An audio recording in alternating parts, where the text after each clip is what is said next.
Anyone see smoke? I see.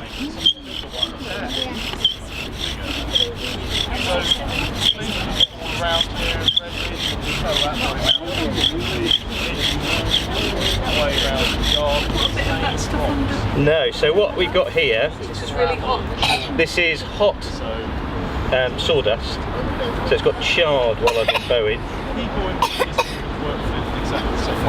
You breathe it in. It's pretty acrid sort of smoke if you do breathe it in, but now I've obviously got the fuel and the heat. I'm just gently giving it a bit more oxygen by fanning until it starts to glow, because at the moment it's still just a pile of hot smoking dust. But what I want it to do is all kind of knit together and become a glowing coal. There we go, I've got a bit of glowing at the bottom towards me. Can you see? Just a little bit of glow in there. So I'm pretty sure that that's a coal now rather than just a pile of wood dust.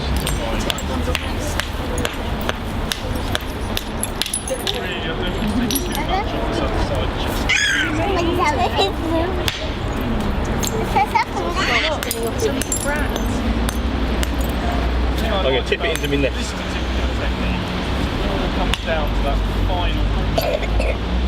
And then surround it with fuel. If I blow on it, now it's got a bit of protection from the fuel that's around it, so I can blow on that.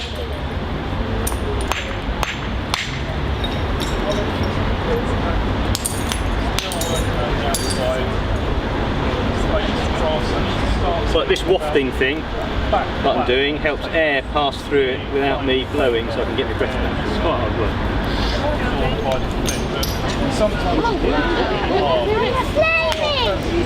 There we go. Okay, I'll sit down. So, flame. Everyone does on their iPad, phone.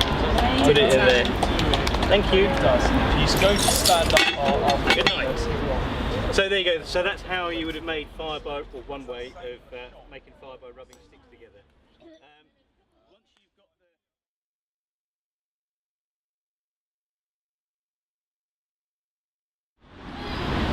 That is what a deer skin looks like after it's just come off the animal.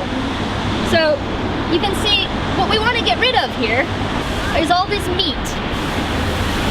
This part over here is all clean and nice. That's what we want. So there's no membrane or very little membrane, there's no meat and there's no fat. So this is a push beam. You can also use a pull beam.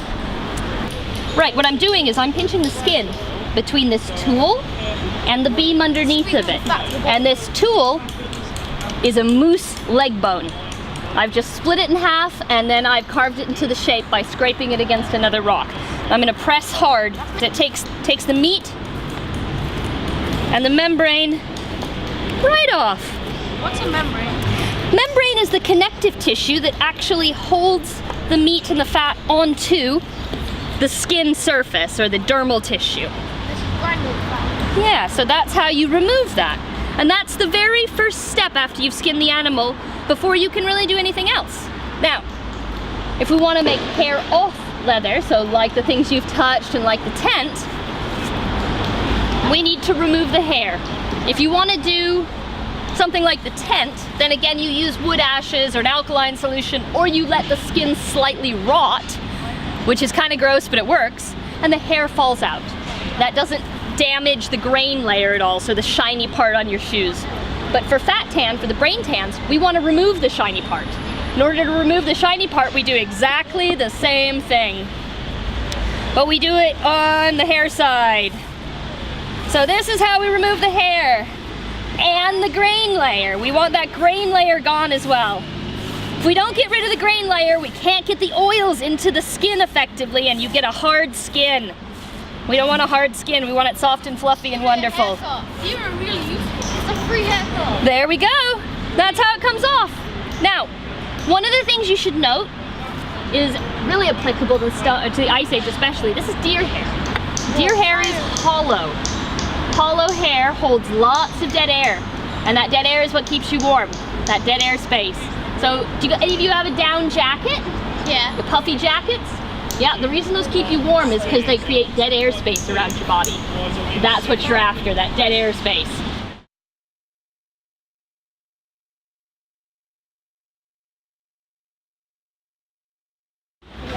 So I'll use this core that I've been working on, which is very similar to that one. If you turn it upside down, you can see it's the same technique and process.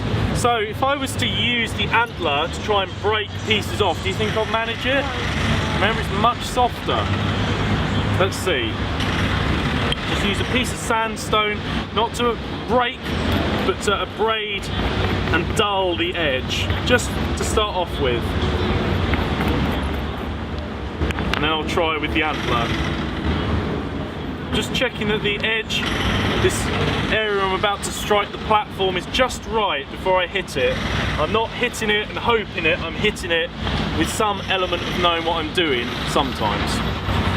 So I balance the piece of antler, the punch on the end, that platform in just the right spot. I'm going to hit the top with the mallet. Do you think I'm going to need a huge amount of power? We'll see.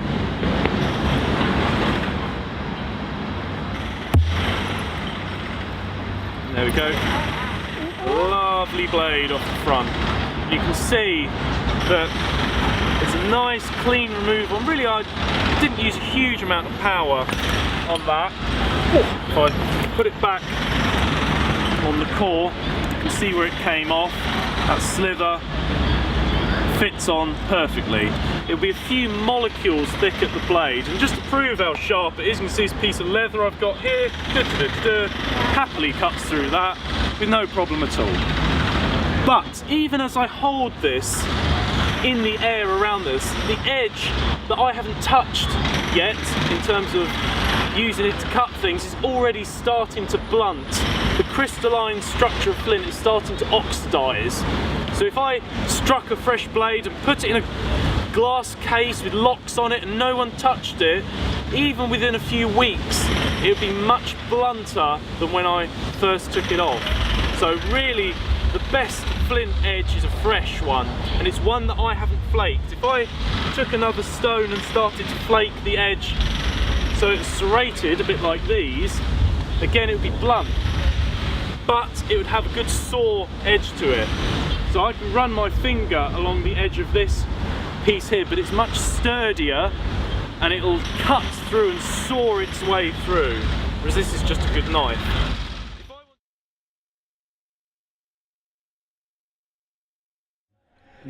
So what we have here is a tool that can almost be seen as a multi-tool. You can use it for a number of different purposes. It's of a style that would be seen in the Upper Paleolithic, which broadly speaking means it would be made by our species, by Homo sapiens. It's a little tricky to see, but the end here has been retouched to create a scraper, which can be used to scrape the residue from the inside of hides or for various working of wood or cleaning bone. There's an unretouched edge along here. There's a clean edge, a clean break, with an exceptionally sharp edge, which could be used for butchery or for stripping bark or similar tasks. Along the other side, we have a similar concept, but with a notch taken out of it. A notch taken out of the edge like this means it can be used as a plane, either to strip bark from green wood, or to strip again the residue from bones and skeletal elements.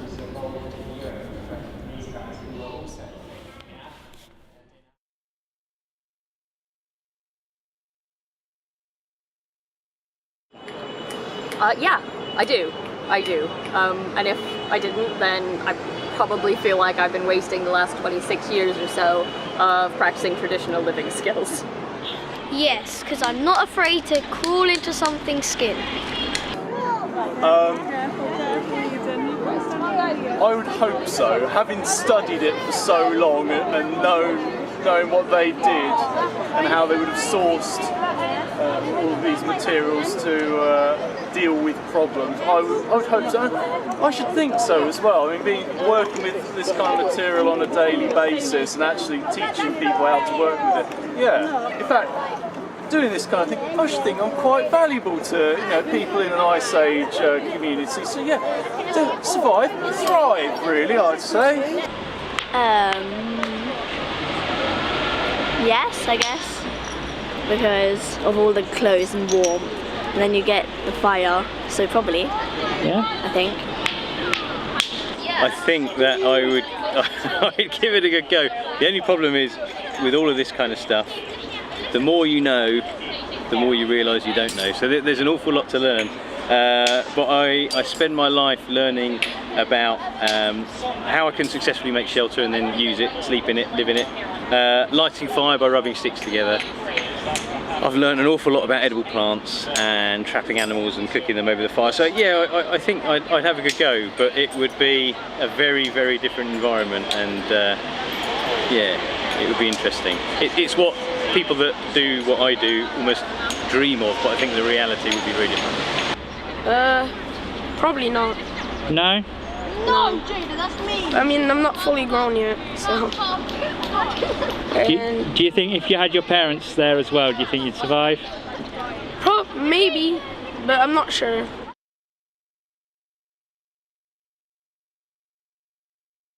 And I think the thing I'll miss the most is your phone, because that has everything on it, and then you can talk to your friends, but then I said you're not allowed to do that, so you can't go on your phone, which is sad.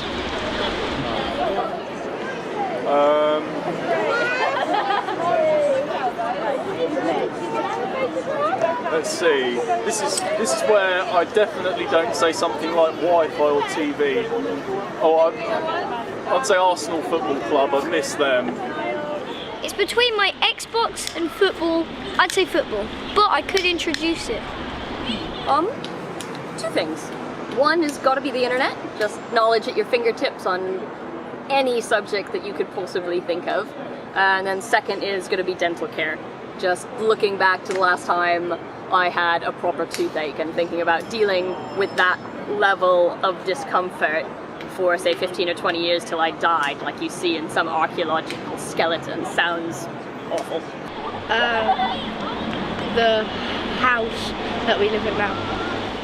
My phone, or probably having lots of people around you. Yeah. Knowing that you're safe.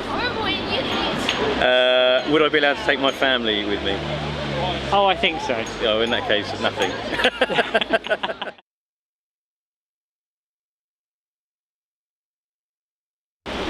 No, and even if we do, I don't think it'll be as bad as the other one. Based on the current political climate in the world, definitely not. There's no way we'll be around in even 1,000 years.